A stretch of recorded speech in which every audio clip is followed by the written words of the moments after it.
आज हम इस वीडियो में त्रिभुजों की समरूपता के विषय में अध्ययन करेंगे। दो त्रिभुज समरूप होते हैं यदि नंबर 1 उनके संगत कोण बराबर हों और नंबर 2 उनकी संगत भुजाएं एक ही अनुपात में हों। स्टूडेंट्स, आप लोगों ने समान कोणिक त्रिभुज के विषय में पढ़ा ही होगा।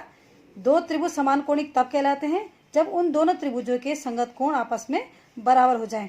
तो एक प्रसिद्ध यूनानी गणितज्ञ थेल्स ने दो समान कोणिक त्रिभुजों से संबंधित जो है एक महत्वपूर्ण तथ्य दिया था, जो इस प्रकार से है कि दो समान कोणिक त्रिभुजों में उनकी संगत भुजाओं का अनुपात सदैव समान रहता है।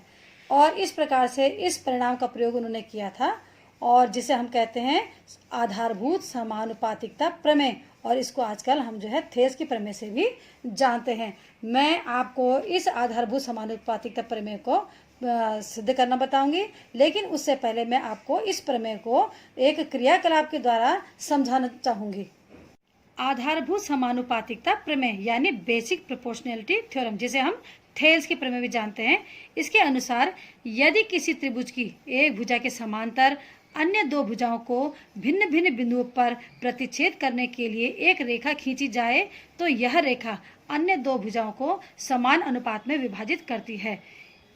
आधारभूत समानुपातिकता प्रमेय को समझाने के लिए मैं एक क्रियाकलाप करने जा रही हूँ। इस क्रियाकलाप के हिसाब से हम क्या करते हैं, एक न्यून कोण बनाता हुआ हम जो ये कोण बनाते हैं एक्स ए वाई, ये हमने एक न्यून कोण बना दिया।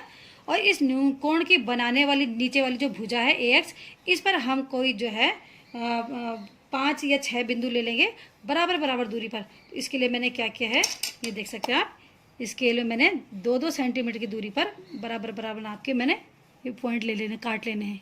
देख सकते हैं 2 सेंटीमीटर ए पॉइंट से मैंने जो है 2 सेंटीमीटर की दूरी पर बराबर दूरी पर ये मैंने चाप काट लिए। कई सारे चाप आप काट सकते हैं, ये देख सकते हैं आप। इसमें से मैंने जो अंतिम वाले चाप है इसको नाम दे दिया बी। इसका नाम हम दे देते हैं बी। बी को हम सी से मिला देंगे।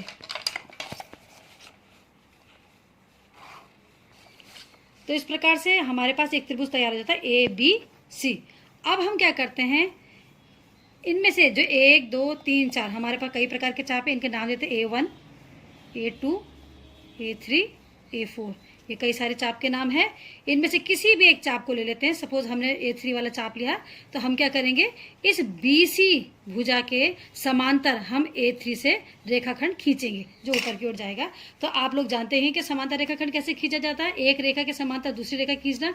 यदि आपको नहीं आता है तो मैं आपको इस क्रियाकलाप के द्वारा समझा सकती हूँ। आपने क्या करना है, बिंदु B पर प्रकार को रखते हुए आपने चाप काटना है, और जिस बिंदु से आपने समांतर रेखा खींचनी है उस बिंदु पर दोबारा से प्रकार को बिना हिलाए हुए उसी दूरी की त्रिज्या भरते हुए जो है दूसरा चाप काटना है। अब आपने जो पुराना वाला जो चाप है इसके डिस्टेंस को नापना है, इसकी दूरी को नापना है। ये कितना सेंटीमीटर दूरी पे, ये देखेंगे आपने मेजर कर लिया, ये देख लिया आपने। अब इसी दूरी को भरते हुए हमने इस दूसरे वाले चाप से हमने फिर एक और चाप काटना है। ये देखेंगे हमने जिस बिंदु से समांतर रेखा खींचनी है उस बिंदु से इन दोनों चापों के मिलान बिंदु से होते हुए रेखाखंड ऊपर की ओर खींचना है। ये देख सकते हैं। तो सपोज इसका नाम दे देते हैं हम ई। इसका नाम है ई। तो हम देख सकते हैं कि BC के समांतर रेखाखंड क्या है, A3E है। अब हमारे पास ये एक त्रिभुज तैयार है। इस त्रिभुज के अंदर देखें, इसके समांतर ये रेखा खींची गई है। इस त्रिभुज की इस भुजा के समांतर ये रेखा खींची गई है। अब हम थेल्स की प्रमेय को जो है देखने जा रहे हैं कि कितना सत्य है। इसके हिसाब से क्या होना चाहिए, आधारभूत समानुपातिकता प्रमेय के हिसाब से क्या होना चाहिए कि यदि एक भुजा के समांतर ये जो रेखाखंड खींचा गया है जो अन्य दो भुजाओं को भिन्न भिन्न बिंदु पर प्रतिच्छेद करता है, तो जो ये अन्य भुजाएं हैं ये समान अनुपात में विभाजित होनी चाहिए, अर्थात A3 रेशियो A3B, यानी कि A3 अपॉन A3B कितना आएगा ये हम जांचने की कोशिश करेंगे। और उसके बाद जो दूसरी भुजा जो थी उनका भी हम अनुपात देखते हैं कि कितना आता है। AE upon EC is equal to कितना आएगा, ये हमने देखना है। तो सबसे पहले हम इस चित्र में देखते हैं कि A A3 कितना आता है। स्केल से मेजर करके देखते हैं हम। A A3 आप देखते हैं कि 6 सेंटीमीटर है, तो A3 के सामने लिख देंगे हम 6 सेंटीमीटर अपॉन A3B कितना आता है ये भी देखेंगे आप, ये आगे 4 सेंटीमीटर। इसके बाद AE को देखेंगे, AE जो दूसरी भुजा 2 भागों में बढ़ गई थी, उन 2 भागों को हम नाप के देखते हैं कितना आता है। ये आ गया आपका 6 सेंटीमीटर। AE देख सकते हैं हम कितना आया, 6 सेंटीमीटर, 6 हमने लिख दिया।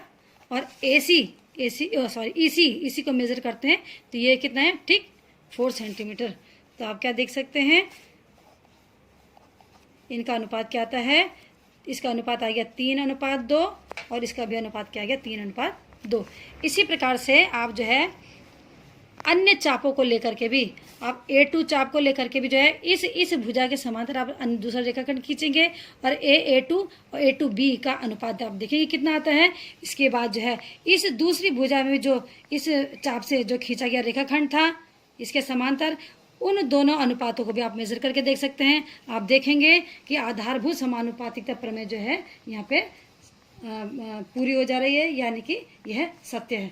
अब इसके बाद मैं आपको बताऊंगी इस क्रियाकलाप के बाद कि इस प्रमेय को कैसे सिद्ध किया जाता है।